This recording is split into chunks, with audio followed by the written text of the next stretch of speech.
এটা হলো, এটা কি আম্মু? ওটা হলো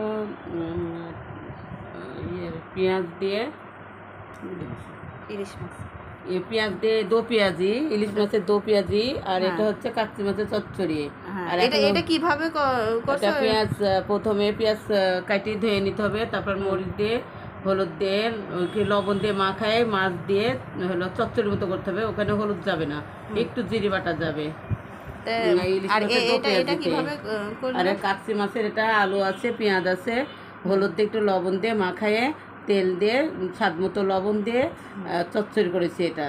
আর গোশ রান্না আছে। তো সবাই তো শুনলেন যে কিভাবে করেছে আমার আম্মু। তো অনেক লোভনীয়, অনেক স্বাদ হবে, দেখে বোঝা যাচ্ছে চচ্চড়িটা অনেক স্বাদ এবং এটাও অনেক স্বাদ হবে, অনেক মজার হবে। হ্যাঁ, কমেন্টে অবশ্যই জানাবেন যে কতটা সুন্দর হয়েছে আর কতটা লোভনীয়। আপনারা তো দেখতে পাচ্ছেন। আর কি রান্না করেছে সেটা হলো নিয়ে আসছি, আপনারা দেখতে থাকুন।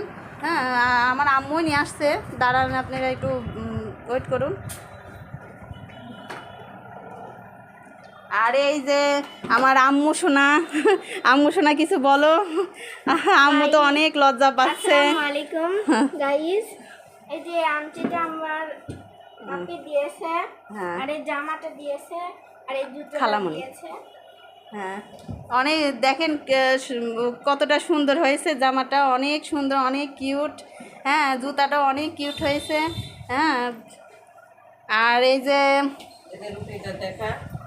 যে আমার আম্মু দেখেন, মানে আমি আসার পরে এত কিছু রান্না করেছে, মানে বলে প্রকাশ করতে পারবো না, এত ভালোবাসা, এত আদর। হ্যাঁ, দেখেন গোশটা কত সুন্দর আর কত লোভনীয়, দেখেছেন? যাদের খাইতে মন চাবে খালি বলবেন, হ্যাঁ, কমেন্টে জানাবেন। আর এই যে এটা রুটি দেখতে অতটা মানে লাগছে না, কিন্তু রুটিটা হলো বেলে রাখছে আমার আম্মু, মানে এটা সংরক্ষণ করে রাখে আর কি। হ্যাঁ, আম্মু কিরকম সংরক্ষণ করে রাখেন এইটু বলেন সবাই। রুটি আটা হচ্ছে সেদ্ধ করে নিয়ে তারপরে আটাটা ছেনে রুটি বানায় হাফ ছেঁকা দিয়ে এইভাবে ফ্রিজের মধ্যে 3 দিন 4 দিন রেখে আপনারা সবাই রেখে খেতে পারবেন। রুটিটা খাওয়া খুব সুন্দর, খুব স্বাদ হয় রুটিতে। সেটা তো শুনলেন না আমার আম্মুর কাছে সবাই কিভাবে রুটি সংরক্ষণ করে রাখবেন। আর এই যে মজার খাবার আপনারা দেখছেন টেবিলের উপরে, আমাদের জন্য, আমার মেয়ের জন্য করেছে। অনেক সুস্বাদু, অনেক স্বাদ এবং অনেক লোভনীয়। হ্যাঁ, সবাই কমেন্টে জানাবেন কীরকম হয়েছে সেই স্বাদগুলো।